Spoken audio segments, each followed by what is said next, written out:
This is the Dallas Morning News. It's Tuesday, April 1st.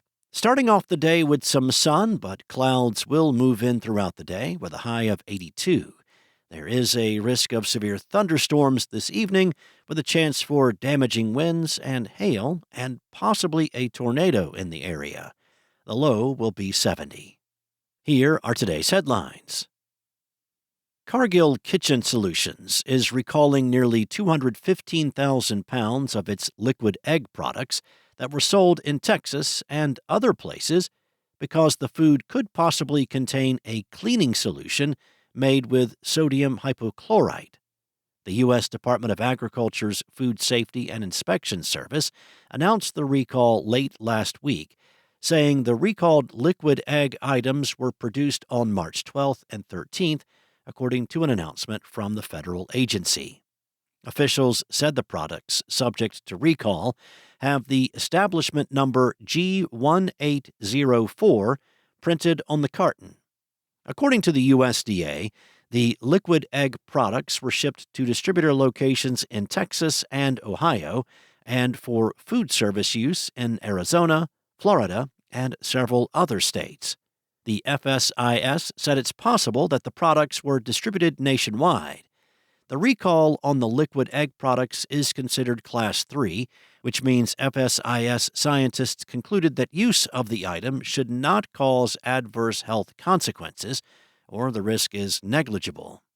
However, consumers and food service locations are urged to not consume or serve these products.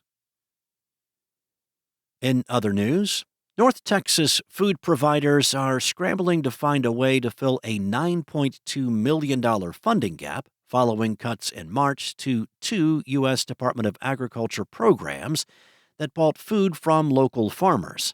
The USDA froze more than $1 billion nationally from the Local Food for Schools Cooperative Agreement and the Local Food Purchase Assistance Cooperative Agreement programs, which were created during the pandemic to help food banks get more fresh food and boost farmers' revenue. Local food banks say the funding gaps could put already vulnerable people at further risk of hunger and pinch the pockets of local farmers. The USDA said in a statement that the cuts are part of the end of the pandemic era. During President Donald Trump's first administration, emergency feeding organizations like food banks received significant amounts of U.S.-grown commodities funded by the Commodity Credit Corporation, which is wholly government-owned.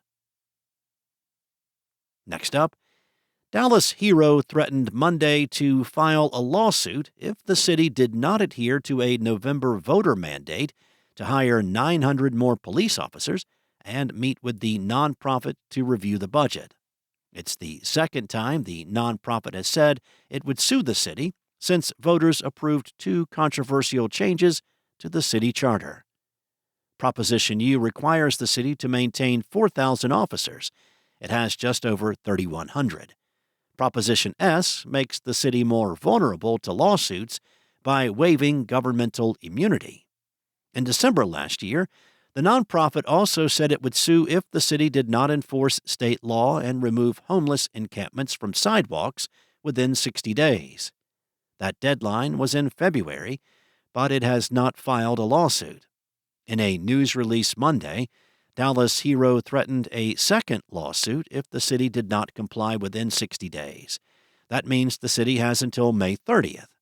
Executive Director Damian Levesque said in a news release that Prop U is not a suggestion. It's part of the city's charter, placed there by the will of the voters. Compliance is not optional.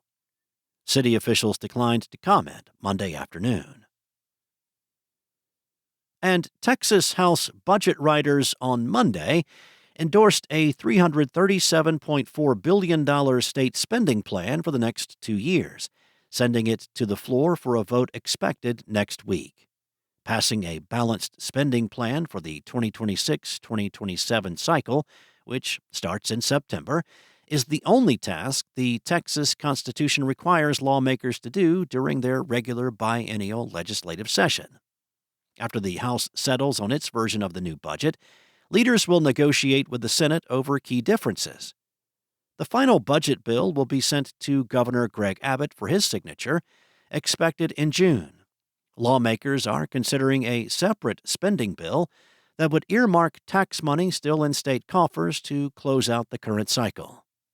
Some targets for that money include a $2.5 billion investment in water infrastructure and $394 million to the Texas A&M Forest Service Agency to increase the state's firefighting capabilities with wildfire suppression aircraft. Thanks for listening. For more on today's stories and the latest breaking news, visit dallasnews.com. Enjoy your day, and I'll be back tomorrow with more from the Dallas Morning News.